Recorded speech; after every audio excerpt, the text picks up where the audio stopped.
ashimwe. Maze kumenya yakumbura kuguma. Haleluya. Amen. Umuntu yakumbura kuguma hano. Mbega ibyiza by'Imana.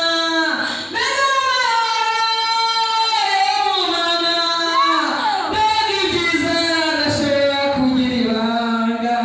Mbega ibyiza ndashobora abasaza nifuza nitwize Imana Peros ndi inshuti yanyu ndi umuturanyi wanyu ndetse wa bugufi. Amina. Haleluya. Haleluya. Sasa ndashaka ko kuvukanira haleluya wewe nyine gusa.